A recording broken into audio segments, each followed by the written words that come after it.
Hey, it's Luke here from LT Gaming, and today we need to talk about Starminer. Because after a long road, this thing is now set to launch into early access in May 2026, and I really cannot wait for this one. Starminer has quietly been working away in the background to become one of the most interesting space sims on the horizon. And now that we have a release window, the big question is, could this actually be one of the best space games of the year? So if you enjoy building massive industrial fleets in deep space, balancing risk versus reward, and making decisions that will absolutely come back to bite you later, hit that like button before the space authorities shut us down. That'd be really sad, so don't let that happen. Let's do a quick recappy little thing to make sure you know what this game is. At its core, Starminer is a modular systems-driven space sandbox where you design and command an interstellar mining fleet, build massive scalable stations, automate production and logistics, and defend everything you've built against pirates and alien threats. All in real time, with progression coming from mastering interconnected systems rather than following a scripted path. I mean, it reads like an absolute space gamer's dream, to be honest, and with these visuals, oh my god, wow. Now, one thing worth addressing is the split they had with their publisher Paradox Arc, because on paper that kind of news can definitely be worrying, but in this case it was presented as mutual, and more importantly, development didn't slow down. The team kept shipping updates, kept engaging with the community, and then followed it up with a confirmed May 2026 release window. I think that's really cool that they did that. There's a reason they're called Cool and Good Games, I guess. I'm on absolute fire today with these jokes, aren't I? I mean, give me some leeway, guys. But this feels like a studio taking control of its own direction rather than a project losing any momentum, so I was very happy to see that. What makes Starminer stand out is how all of its systems actually connect together. This isn't just a shipbuilder or just a mining sim, it's a full industrial sandbox where construction, logistics, automation and defense all feed into each other. The infinite scaling alone is a huge hook because there's no hard ceiling on what you can build, and that opens the door to genuinely massive player-created operations. Add in those real-time threats from pirates and alien factions and suddenly your expansion has major consequences to it. The more you grow, the more attention you attract, which creates this constant tension between efficiency and survival. That mix of freedom, pressure and emergent gameplay is exactly what makes these kind of systems-driven titles stick around for the long term. And honestly, I think the other big draw here is that Starminer feels like a game where the story is entirely your own. Now, there are arguments for and against sandboxes, and I have to say recently I've played a couple of story-based games and finished them and enjoyed the linear focus. But I'm always going to be a sandbox player at heart, using my imagination, X4 Foundations, those type of games. It just is what really appeals to my creativity. And honestly, sometimes I just want to exist in a different world for a few hours, and that's the gaming fantasy. Let me know what you think about this aspect in the comments below, I'll be interested to hear. But getting back to Starminer here, there's no fixed solution, no correct way to play, just systems that react to what you build, and that gives you that emergent gameplay aspect. You could decide to lean into efficiency, scale, defense or experimentation. The outcome is driven by your decisions, and that player-driven progression is what makes a good sandbox. One of the strongest signs of progress recently has been how heavily the developers have leaned into community testing, and not just surface level feedback either, but proper stress testing. Players have been breaking systems, sending logs, pushing edge cases, and that's led to hundreds of fixes across performance, UI, onboarding and core gameplay interactions. This is exactly the stuff you want to hear just before they release it in May. Nothing worse than a really bad or unpolished early access game. I mean, the jury's out on whether that system actually works at all. Some of you love early access and the rest just don't want anything to do with it, so I do understand that, but I'm always a gamer who's going to get in early. I mean, it's why I have the channel, really, you know? I suffer some incredibly bad early access titles, so you don't have to. Just a quick interlude to say most of you who watch the channel are not subscribed,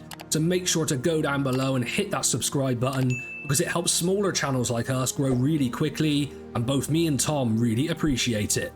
But in this case, I think we're going to be pleasantly surprised. They also delivered a massive update on the logistics layer, which is where Starminer starts to feel like something bigger than the rest of the space titles releasing. We're not just talking about mining rocks anymore, we're talking about fully connected industrial networks. Resources can be moved through direct docking, remote cargo systems, dedicated haulers, and even automated gate-based trade routes with NPC ships. It truly sounds like a deep and engaging sandbox, and look, we just need more of this in space games. We just want these quality products delivered. If they deliver that complexity, this is going to be a space game we can sink hundreds of hours into, and that's really what I want at this stage. Some extra little tidbits here and there, but the team has been showcasing real player-built ships, real systems in motion, and even testing things on the Steam Deck. Not because they're chasing anything particular here, but they're confident enough in the current state of the game to show that it works on multiple systems. I mean, it's a good sign, right? I'm extremely excited for this title, and I want to try and get across to you why that is. I think it's because Starminer hits that sweet spot between a construction sandbox and a proper space sim with stakes. It's not just about building something cool, it's about building something that works, something that survives, and something that scales into a full industrial empire. Oh, I can't wait to have an empire in this game, it's going to be epic. The logistics update especially suggests there's real depth here beyond the early game, and if that mid to late progression holds up, this could be one of those games where you look up and realise you've lost an entire evening to it. Okay, this is LT Gaming, so we gotta keep it real. This is still an ambitious early access game from a very small team that's just off a split with its publisher, and I think that always comes with a little bit of a risk. When you're juggling a load of stuff like shipbuilding, automation, logistics, combat and progression systems, the challenge isn't ideas, it's execution here. But these guys have a huge amount of resources. They were always great at devlogs, they have some great videos of gameplay up. I mean, there's so much out there. I do believe they are a really great working team in that regard. It's never been light on things to look at this game. It's just how it lands in that early access state. Is it going to feel smooth, intuitive and rewarding to play? Or could it be overwhelming and clunky? Could there be tutorials in the game? You know, some of us want to get up to speed quick. And like a lot of sandbox games, it will also live or die on whether the long-term loop stays engaging rather than just complex. Although I really like the recent Solar Expanse game, which was based around peaceful space exploration, I also want to know what the combat is like in this one. In terms of comparisons, you can see a bit of Era 1 in that large-scale systems-driven design here, but Starminer feels more hands-on and construction-focused. At the same time, there are of course echoes of the older homeworld games in there, the way your fleets move and operate in real space, just without the strict RTS structure and a focus on the logistics side of things. However, Starminer leans fully into sandbox freedom, sitting somewhere between a space engineering game and a large-scale industrial sim, with a bit more combat pressure layered on top. So will Starminer be the best space game of 2026? I mean, that was my big hook here, and honestly, I do know some other space games that are coming out which could challenge it. Just a little LT Gaming tease there for you all. But on a serious note, I do think this has the potential to be one of the more interesting space games this year, especially with that massive logistics layer. And visually, it really is stunning. With the complex systems this game has, the direction looks solid. And like we said, the developer even kept momentum through a publisher split.